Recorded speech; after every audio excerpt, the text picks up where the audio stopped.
Esta es la tercera parte del testimonio de Stephen Shellen, un actor que logró escapar de Hollywood pero con consecuencias muy graves y puede ayudar a entender el caos que existe entre las estrellas. Well, the other thing with P that I have to stress for the people that watch the program and follow P, we inside the movement, we can see, oh my gosh, like they're just like attacking us. Yeah.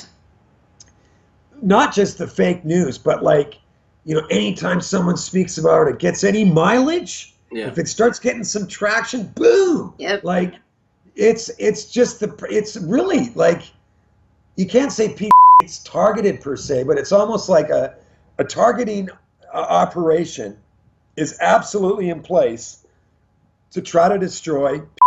But there's something called the Streisand effect. Have you heard of it? I haven't heard of that. Okay, so Streisand's getting married to that handsome guy, Josh Brolin's dad, or Brolin, whatever the name is. Anyway, they don't want anyone to know about their wedding, where it's going to be, so they won't tell the press anything. And they're like, no, it's all hush hush. We don't want anyone there.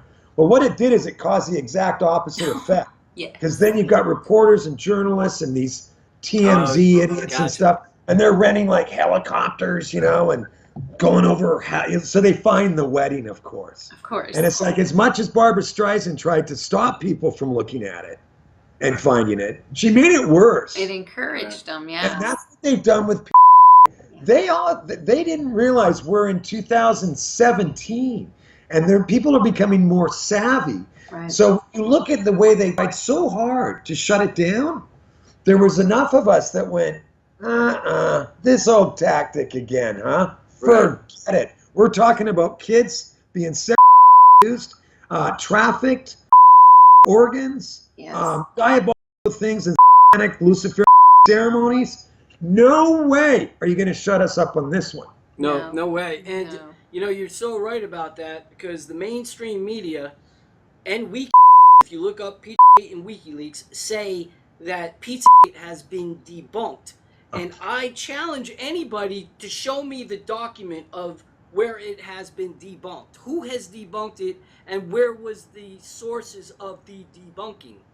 Oh, I know. It was Megyn Kelly. Oh, yeah, that's right. But, Yeah, no, she debunked That it. amazing, She said- amazing, hard-hitting interview she did with Yes. Jimmy Comet, Yeah. asking those tough She just questions. reached over and petted him. She forgot to ask James James Alefantis what hashtag chicken lover meant. She just forgot that one. Mm-hmm. That was disgusting. I called it before it happened. I knew it was. saw that. Yeah, I we all watched kind that. of knew, right? Yes. Yes. And her career's finished, I think. I mean, and you're that insipid and you're that ambitious. I was ambitious, but I wasn't a sellout. And it's like, you're Right. that ambitious, Megyn Kelly, that you're going to go along with the party line, unless she's like a kitten, you know, whatever. Who knows, right? Maybe she speaks 20 languages and she's an assassin on the weekends. I mean, I don't know. Right. And as absurd as that sounds, there are people like that walking around amongst us, right? Do But- you think your ex-wife was one of those? Yeah, I do. Yeah. I don't even just think it. And it took Kim her objectivity, because I was so in it, right? We found the children and her in France, and she was alone with Florence. I was downstairs with my son, Morgan. And, you know, it was, anyway, Kim asked her one question. Stephen just wants, and then she tells everyone I beat her and all this stuff, right? And Kim said, Stephen just wants to know who beat you up at the trailer at the gas station. Well, Kim saw, and Kim's a really great, well, you saw her in the film. She's a really good actress, right? Yes. Kim saw 5 personalities in the course of like 2 or 3 minutes. Yeah. Different mannerisms, different voices, like ding, ding, ding, ding, ding. So as much as I can knock Florence, and she wrote me, I have the letter and won't do it now, but I found the letter where she said, save the children from me. Morgan won't survive because he knows what love is. He needs to be with you. Lily will survive in this world because she doesn't know what love is yet. Wow. Because she wasn't old enough to be around me enough, I guess. So one child's going to die because they know what love is, and the other child's going to survive because they don't know what love is. Wow. Yes. Like you Like- said, exactly backwards. Yeah. Exactly. But everything with her was that. Yes. So yeah, I'm sure she came from a generational abuse family, but, you know, it's hard to hate someone like that because, and this person wrecked my life in so many ways. And she probably was used as a brown with politicians, Hollywood. I have a lot of reasons to believe she was involved with some very big name people and stuff. So if she was used in that capacity, she's not in her own mind or in her own control, right? She's just a slave. And it's, you know, it sounds like disparaging to call someone a slave. But I mean, that's exactly what these girls, and that's what Kathy O'Brien refers to herself as when she was in the programming, right? They are slaves. What's sad is that in the 50s and 60s, I think politicians and movie stars or whatever, you could bribe them just because you weren't supposed to screw around on your wife, right? Right. So you give them a whore in a hotel, and she just flirts and comes up to your room, and you have sex, and it's all, they film it on some crummy, you know, old camera or something. But you know, that like just cheating on your wife isn't bad enough anymore.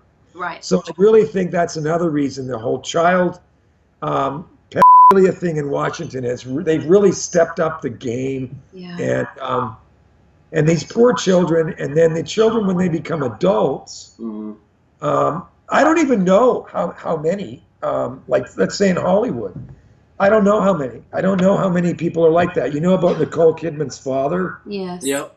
Yeah, like that's not a joke, you know? Right. She's a brilliant actress, but what if directors are just told what her trigger words are? So you're almost working with a computer. Yeah. You know what I mean? Because you're getting these sex and these programmed adults that were programmed as children, and they can pull out these incredible performances, but all you're doing is it's almost like you're hitting keys on a computer screen or on a tablet, right? So maybe they're all getting triggered, and that's because sometimes you see Nicole Kidman, and it's just like, how did she pull that? Like, because she doesn't look like that. It's like, wow, that was really good. Right. Yeah. And then you hear about her dad, and it's like, oh, okay, Because I was reluctant to think that there was that much going on in Hollywood with MK and mind control. Right. But, you know, maybe it's more than I realize. Wow, because you didn't really hang out with the Hollywood people a whole lot, right? You said that you were kind of turned off by them. Yeah, not so. I just wasn't that interested. I think because I'd had my big bang when I was 21 in London, England, and New York, that LA was always kind of a bit cheesy, you know? Yeah. I mean, some of the beaches are nice and stuff, but you know what I mean? Yeah. You know, I don't want to go to some guy's house in Bel Air and sit around with some TV actor guys and we get all this like free equipment from Nike and stuff for tennis and stuff, and it's just like, to me that was boring. I'd rather hang out with drunk Mexican poets. Wow. That's great. But that's the truth. They're a lot more fun. You know, I haven't heard somebody say that ever. I guess I got what I deserved. You know? I know. I mean, unfortunately, I also know that Hollywood stars, at the time anyway, did not want anyone to know that girls were being paid to urinate or defecate on them. Right? Yes. I know. You and I go, well, why would anyone want that? You know, like, you know what I mean? It's like, yeah. So, go ahead. Yes. You had told me that, like, younger girls, like, if they got started in modeling and acting, that they would get sent to Europe, and that's where you brought up that reference, that they would get paid big bucks to do stuff like that. Well, I saw all that, and I didn't really, you know, I'm just as guilty as every other numbed out, dumbed down person, say, 30 years ago, right? I saw weird stuff going on inside the modeling world, but, you know, you just sort of turn a blind eye, quite honestly. Maybe I was a prick for doing that, but it just didn't, I had no personal investment in it. It wasn't my daughter. It wasn't my girlfriend. You know what I mean? And so you just kind of, that's weird, you know, like very young girl, 14, 15 from Nebraska or Ohio, and she's modeling in Milan in Italy, and you see her with these old men, and you're kind of going, that's creepy, you know? You know. But, you know, I didn't really pay attention. When this stuff happened to me, I knew girls that worked for Heidi Fleiss. So I know about names that were on the, she had a black book. and there were names erased from day one. When that got published in one of the papers, there were a couple of names that, like, gone, I'm sure. gone. Now, And you hear, I have a rule too, and I don't know if you guys do this one, but if I hear one thing from one person, I'll go, okay. It's almost like I make a little notation, right? And then I hear the same thing from someone else, and they don't know each other, so it's unrelated. And I'll make another little notation. Now, if a third person that I don't believe knows the other two, and they're not involved in the same, say, line of work or whatever, and they say the same thing, well, now I have three, and that's generally when I go, okay, Yeah. I can pretty much take it to the bank that this guy is doing this or this is true, right? Yeah. And that's the case with people on that list and me sniffing around and finding out about people like Redford and other people. And you see, they've got the sad thing is when you're elevated, and we see it with Pizzagate, man, and we see it with the Trump campaign. Hollywood actors, they live in a bubble. They think that they're so important. I love it when they're trash talking Trump and they think everyone's listening. It's like, maybe I don't even like Trump. I'm just saying hypothetically, but the fact that you're that vile and you think that you're that important, like, wow, is that what the Holly machine, I guess, does to us, huh? You really think that what you think makes that big of a difference. yeah. And these people aren't targeted that I know of, and they're, like, but they think they're that important, and it's not working anymore. Some people are on the verge of, like, I'm never watching Hollywood films again, or it's really turned off a lot of people. It has. And Hollywood is so concerned about their image. Frank Giustra, who's number 2 or number 3 in the Clinton Foundation, Yep. and it makes you want to puke because he has gone so out of his way to promote himself as this philanthropist. Right. Yeah. Well, they're always philanthropists after they've raped, pillaged, stolen, cheated, and then look how good we are. And these stupid people show up, and the women with their white gloves, and they clap, Like, the guy's, disgusting. Yeah. I'm sure his endeavor, apparently he made a fortune on the Vancouver Stock Exchange, and then he was involved in that uranium deal. That was him. With Russia, that's right. Yep. That's Giustra. Him and Bill were mixed up in Colombia. And Haiti. And Haiti. And Haiti. But in Colombia, they looked into the conditions. It was disgusting what was going on. So Frank Giustra, I don't remember meeting. I may have. But the thing is, John Hardy was my partner in Lionsgate. And then when the whole thing went south and he said, keep my mouth shut about my kids or you're dead. No, we never had a production company. Kim remembers me talking about my production company because we were friends back then. I mean, lots of people do. But I guess they thought they could just target harass me to death and not even change the name. Like, why wouldn't they change the name from Lionsgate at least? Like, you know what I mean? Lions Turd. I mean, they could have called it something else, right? But I don't know about Giustra. I do know that I was told that John Hardy put the deal together with Giustra and Lionsgate. So yeah, I have no part with Giustra. I had no part in that version of Lionsgate. But my idea about doing film distribution, a Canadian production company, bringing up movie stars from Los Angeles to star in your Canadian finance production, those were all my ideas. And that's essentially what Lionsgate was doing, That, like, on vote and stuff, because lots of people are way worse with Giustra than I am. I've never met him. I don't know him. But I can have assumptions about him, right? Yeah. But he's trying so hard to cover his footprints, right? And cover up the stuff about him. Like, people on Twitter that talk about him, they're banned. Like, he's working overtime. No, he's not a good guy, and they've got pictures of him with little kids, with little black kids, with Bill Clinton. It's just horrible. And in Haiti. And the Clinton Foundation and Giustra, they just decimated Haiti. They ripped that place apart. They were given billions of dollars in aid and donations, and they didn't use nothing. Zero on that. It's The disgusting. Haitians hate Disgusting. I mean, that alone is terrible. Just You know, kind of sum everything up that we've talked about, and you've agreed to come on multiple, maybe 100 more times. No, I'm only I kidding. expect But my career a little bit more. You know? But I have no career, so it doesn't really matter, does it? you got a girlfriend, and that's all that counts. She's awesome too. I love her. Thanks. No, I just think that the people, and that's really what my thing is. And as a guy that's been in this world, I didn't choose to, fall into these conspiracy theories. The sad thing is most of the conspiracy theories turn out to be true.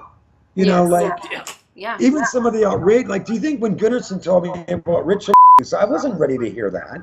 Yeah. I wasn't ready to hear about Trump. Yeah. But I mean, it's been proven, man. It's declassified. And you think they just stopped in 1973 ever doing it? No, they continued. What's happened is it's gotten, and I do think there's a very Luciferian, terrible darkness where they've gone absolute. It's like BAAL. Right. And that's what people has, and that's what it, in certain corners of it, it gets into that stuff. And that, I believe, is what the oligarchs or the controllers, they are so, because the reaction of people has been so insane, and they're so afraid of having some of those mysteries revealed that you can, whether it's drinking, whether it's the death of a baby on an all and taking out the heart of the child still alive. I mean, Okay, okay, so what you are wanting to do with your film is do like an electronic store kind of thing where they can download for views or to buy? Okay, here's the big thing, right? Okay. Hollywood, and that means the elites, and I hate to use that term, but it's the most, basic version of it, Yes. name given to them. They pretty much control Hollywood. And the agencies are all over Hollywood. It's called predictive programming, Yeah. revolution of the method. My wife was my ex-wife was a consultant on Long Kiss Goodnight. Watch that movie about 9/11. Wow! I have seen that. And why did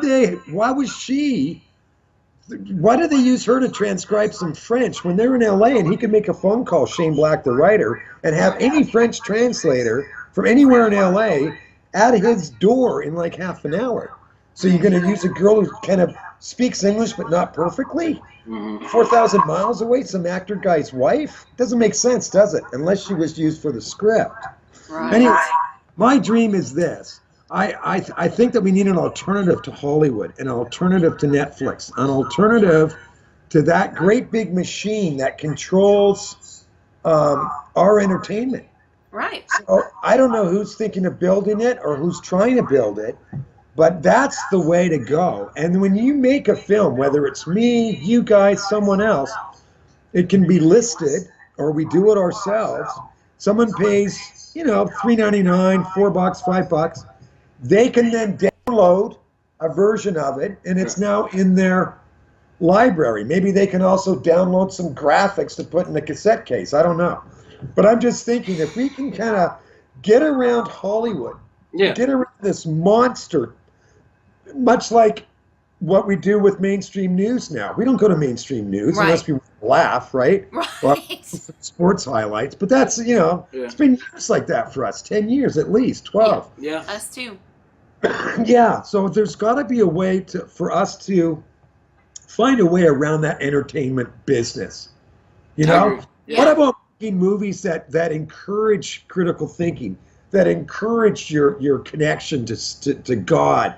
What about movies that are, enriching your life as opposed to destroying it, Right. or murder and mayhem and, I agree. Absolutely. Yeah. Okay. So that's what we want to get to. That's awesome. Okay. So the name of your new project is Spark. Is it The Spark or Spark? The Spark. Spark. And Jim and I, he actually let Jim and I watch the film, and it is really amazing. It's very artistic.